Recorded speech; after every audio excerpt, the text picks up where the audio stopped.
This video is brought to you by Betting Wars, the realest fake gambling. Betting Wars is a simulator that uses up-to-date Vegas moneyline odds. Multiple game types are supported, such as seasonal play, regular play, and pick'ems. Sign up today and receive 500 free points to get you started in the action. You got into MMA in 2005. It was about a year and a half after you returned from overseas from being in the Marines. I think you've even described yourself as, becoming a punk after that time. You were getting into a lot of street fights, drinking a lot of alcohol. But as far as the reasons as to why you got into MMA, it seems like from what I read, you just kind of seem to have fallen into MMA. You didn't really have any specific reason why you got into the sport. I was wondering if you could elaborate that. What really got you into MMA and got you with a great coach and team being over with Matt Hume? Yeah, I think a lot of it was luck. I got into the actual MMA part and trying to find a gym through street fighting. I had a group of about 8 friends, and we were getting into fights almost every weekend. And we didn't want to get arrested, and we wanted to finish these fights quicker. So we were like, well, we should go train and figure out how to finish these fights quicker so that we're not hanging around for the cops to come. So we all went to this one kickboxing gym. The guy said that they don't allow competition there, and they sent us over to AMC in Kirkland. And we walked in. There was 8 of us. We all signed up, and just from the first class, Trevor Jackson and Matt Hume were teaching, and Josh Barnett was there, Ivan Salveri, Sakurai, Soji, and I saw these guys, and it just kind of changed everything. These guys were fighting.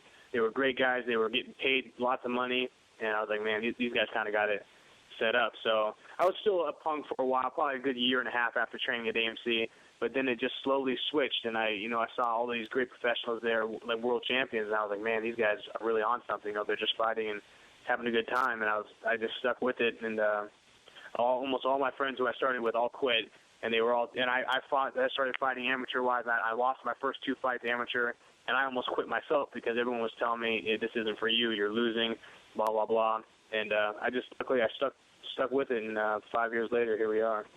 It's interesting that you say that because I was just listening to an interview, I believe earlier this week. It was with Miguel Torres, who runs his own gym, and he was on MMA Junkie, and they were asking him about this very same thing, about people coming into his gym, and he was describing the differences between people that come in there and legitimately want to train, and then punks, essentially, or gangs, and people that get involved with street fights that come in there. And he basically said that those groups of people that come in, the ones that are bad on the street and are only coming in there to become better street fighters, like you just said yourself you were doing when you first went into the gym, that they just drop out immediately. Absolutely.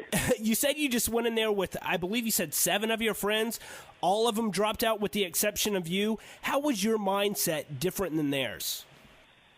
Well, I was coming out of the Marines, and I never really liked to be a quitter, and they were all telling me that I was going to quit, because they quit, so they kind of felt better knowing that later on I would quit also, and I stuck with it just to piss them off, honestly, because I was like, I'm not going to prove you guys right because you all quit, and you're telling me I'm going to quit any day. I was like, I'm going to stick with it just to spite you, and I did, and then after my second loss, my coach Trevor Jackson took me under his wing and started giving me some private one-on-one time, and that really started changing stuff right there, and I'm just so thankful for that moment. And yeah, it just pretty much spite is what kept me there to piss those guys off. Being in the sport now for going on almost 7 years, I guess it's about that time, about 7 years, I'm sure that you've seen those same types of people come through the gym that you train at now. What type of involvement do you have with those guys? Because I'm sure you can relate to them in some way, because at one point in your life you were going down the same road that they were. What do you say about what do you say to these street kids, I guess, that come in and really just try to get into the sport to become more of a badass and not for the right reasons? Well, luckily our gym is really full of great actual individuals. So like you said earlier, and like Miguel Torres is saying, people with that attitude really don't last that long in the gym because they get weeded out. They'll bring that negative attitude onto the mat, they'll put ego involved, and they'll try to, they'll get emotional over tapping or hitting too hard. And people, no one stands for that really in the gym, and people will team up on them, and eventually they won't want to come back because they're getting beat up. But if I see someone on the brink, who I can kind of tell is they're kind of in there for the wrong reasons, I try to help them out as much as I can, and tell them my background and how it's changed my life, and it could help them out as well. But you definitely gotta drop that ego when you come into the gym, because it's not good for anybody. People get hurt, and if you're new, you don't know anything, so everybody in the gym can probably mess you up. So you really gotta, that attitude really doesn't last that long. Did people gang up on you when you first came into the gym, being as how you had that attitude as well?